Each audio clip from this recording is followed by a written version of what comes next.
समावेशी शिक्षा, इस दिशा से टीचर को प्रयास करना पड़ेगा।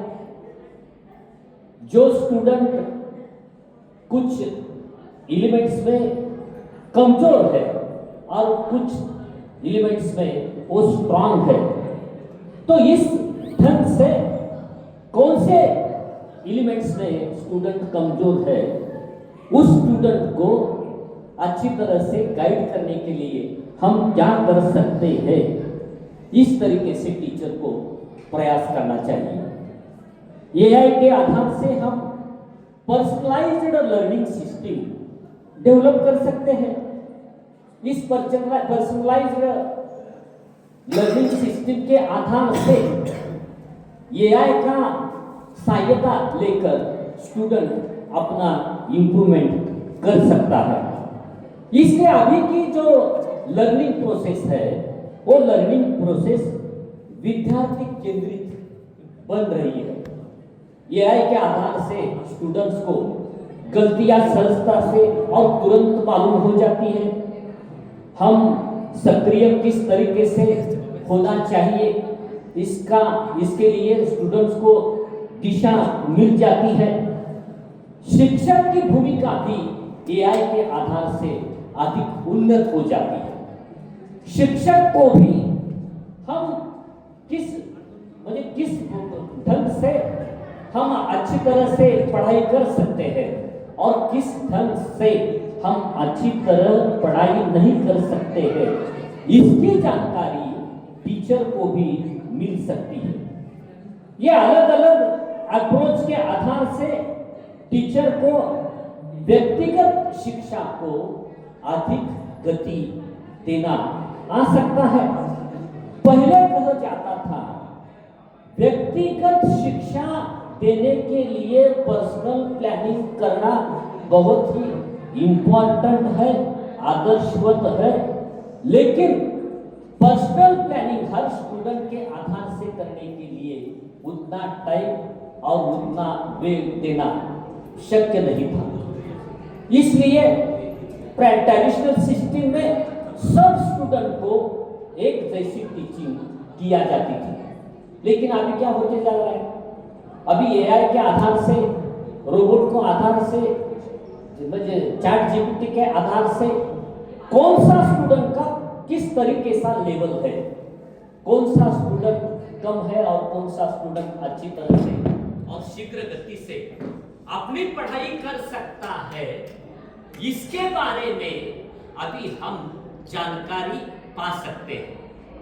एआई के आधार से जब हम लर्निंग प्रक्रिया शुरू करेंगे तब तुरंत ही आपके लर्निंग में कौन सी कमतरताएं हैं और आपकी लर्निंग में कौन सी अच्छी बातें हैं, ये मालूम हो जाता है। खुद का इवैल्यूएशन स्टूडेंट को खुद बुढ़ाकर लेके हो सकता है, खुद का इवैल्यूएशन खुद स्टूडेंट कर सकता है। क्लास में बहुत से स्टूडेंट अपने जब मन में जो भी कुछ क्वेश्चंस है, वो क्वेश्चंस पूछने के लिए अनेक दफा वो देरी नहीं कर सकते, लेकिन एआई के साथ अगर लर्निंग प्रोसेस चालू हो गई तो स्टूडेंट तुरंत एआई को क्वेश्चन पूछ सकता है, उनका आंसर उनको मिल सकता है। एआई तो 24 घंटे चालू रहता है, कभी भी मुझे चैट जीपीटी को आप क्वेश्चन करो और आपका आंसर आपको वही तुरंत उस टाइम ही मिल जाएगा। ऐसी स्थिति और ऐसी सिचुएशन अभी एआई के आधार से निर्माण होते जा रही है। अभी हम इस सोसाइटी को नॉलेज सोसाइटी कहते हैं। इस नॉलेज सोसाइटी में जिनके पास नॉलेज है उनको अच्छे तरह से अपॉर्चुनिटीज मिल जाएगी, डेवलपमेंट हो जाएगी, सुधारना हो जाएगी।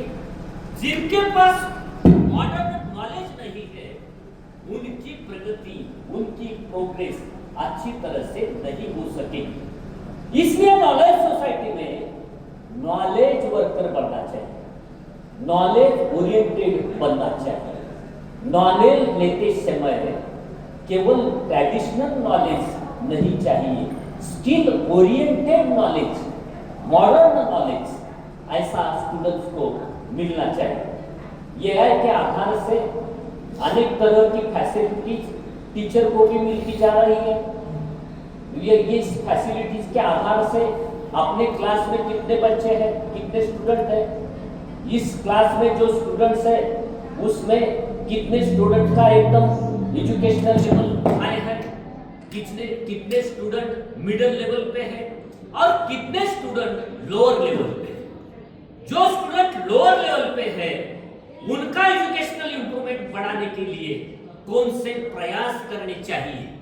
जो मिडिल स्टूडेंट है, जो हाई लेवल के स्टूडेंट है, उस हाई लेवल के स्टूडेंट्स को एजुकेशन के बारे में अच्छा प्रोत्साहन देकर और उनके सीखने के एम्बिशंस और डेवलपमेंट हम कैसे कर सकते हैं, इस आधार से टीचर प्रयास कर सकते हैं। और इस प्रयास के आधार से जो लोअर लेवल के जो स्टूडेंट है उनका अपलिफ्टमेंट हो सकता है और हर स्टूडेंट को हम समान तरीके से समान लेवल पे हम ला सकते हैं। इसलिए पर्सनल एजुकेशन प्लान पीईपी जो हम बोलते हैं, उस पर्सनल एजुकेशन प्लान के आधार से स्टूडेंट का एजुकेशनल लेवल बढ़ाने के लिए टीचर को अच्छी तरह से प्रयास करने के लिए टाइम मिल सकता है। अभी एआई की वजह से टीचर के जो अलग अलग तरीके से जो वर्क थे उसमें जो टाइम टीचर का जाता था वो टाइम अभी उस टाइम की अभी बचत होती आ रही है। इसलिए टीचर को स्टूडेंट्स का इंप्रूवमेंट बढ़ाने के लिए, स्टूडेंट को अच्छी तरह से संस्कारित करने के लिए, स्टूडेंट को कल्चरल वैल्यूज की इम्पोर्टेंस उसके बारे में जागरूक करने के लिए टीचर को अभी टाइम मिल सकता है। अभी सवेरे ऐसा क्वेश्चन उठा दिया कि टीचर की जगह एआई ले सकती है क्या। एआई उस जगह, एआई का जो स्टेटस है उस स्टेटस के अंदर एआई का इंपॉर्टेंस है और टीचर का जो अलग स्टेटस है उस स्टेटस के जगह टीचर का भी इंपॉर्टेंस है। टीचर और एआई इनकी तुलना ही हम नहीं कर सकते हैं। दोनों अलग अलग तरीके से एजुकेशन प्रक्रिया में इंपॉर्टेंट लगते हैं। एआई का यूज हम कर सकते हैं, लेकिन एआई का जब अच्छी तरह से सकारात्मक दृष्टि से हम उपयोग नहीं कर सके और एआई का दुरुपयोग अगर करने का स्टूडेंट ने सोच लिया तो उस दुरुपयोग से स्टूडेंट को जो अच्छी सही दिशा मिलनी चाहिए वो सही और अच्छी दिशा नहीं मिल सकती है। स्टूडेंट को संस्कारित करने के लिए ये जो मॉरल वैल्यूज है, कल्चरल वैल्यूज है, उसके बारे में अवेयर करने के लिए टीचर का रोल ही बहुत ही इंपॉर्टेंट माना जाता है। तो फिर बदलते इस प्रक्रिया में भी टीचर की भूमिका भी उतनी ही इंपॉर्टेंट है जितनी एआई की भूमिका इंपॉर्टेंट है। एजुकेशन को पर्सनलाइज करने के लिए, एजुकेशन की गति बढ़ाने के लिए, एजुकेशन का स्टैंडर्ड बढ़ाने के लिए, एजुकेशनल मूल्यमापन असेसमेंट तुरंत करने के लिए, कमजोरियां ध्यान में स्टूडेंट के ध्यान में लाने के लिए एआई इंपॉर्टेंट है और उस आधार से एजुकेशनल इंप्रूवमेंट करने के लिए टीचर का रोल भी उतना ही इंपॉर्टेंट है। अभी हमारे सोसाइटी में अलग अलग चेंजेस होते आ रहे हैं। जो सोसाइटी का जो ट्रेडिशनल जो नेचर था, अभी ट्रेडिशनल नेचर सोसाइटी का नहीं रह पा रहा है। अभी सोसाइटी में मॉडर्न चेंजेस होते आ रहे हैं। सोसाइटी में वेस्टर्नाइजेशन बढ़ते जा रहा है, कल्चरलाइजेशन बढ़ते जा रहा है। कल्चरलाइजेशन के वजह से जो हायर लेवल के जो लोग हैं, जो इलाइट क्लास है, उनका अनुकरण कनिष्ठ लेवल के लोगों से होते आ रहा है। अभी मल्टी कल्चरल सिस्टम और मल्टीकल्चरल लाइफस्टाइल डेवलप होते जा रहे हैं। इस मल्टीकल्चरल लाइफस्टाइल में स्टूडेंट्स को अपना जो स्टेटस है वो स्टेटस इंप्रूव करने के लिए टीचर के ऊपर ही डिपेंड रहना पड़ता है। वो जो अभी न्यू एजुकेशन पॉलिसी आ रही है, इस न्यू एजुकेशन पॉलिसी में टीचर का रोल बहुत ही इंपॉर्टेंट माना जा रहा है। समावेशी शिक्षा अगर करना है, एजुकेशन का सार्वत्रिकरण करना है, एजुकेशन का एजुकेशनल स्टैंडर्ड बढ़ाना है, तो उस प्रक्रिया में टीचर का रोल बहुत ही इंपॉर्टेंट है। इसलिए टीचर को अभी हर वक्त अपना जो नॉलेज है वो नॉलेज अपडेट करना पड़ेगा। और ये जो टेक्निकल जो स्किल है वो टेक्निकल स्किल टीचर को अडॉप्ट करना पड़ेगा, सीखना पड़ेगा। टीचर जितना स्किल ओरिएंटेड होगा, टेक्निकल ओरिएंटेड होगा, नॉलेज ओरिएंटेड होगा, उतना ही स्टूडेंट का एजुकेशनल स्टैंडर्ड बढ़ते जाएगा।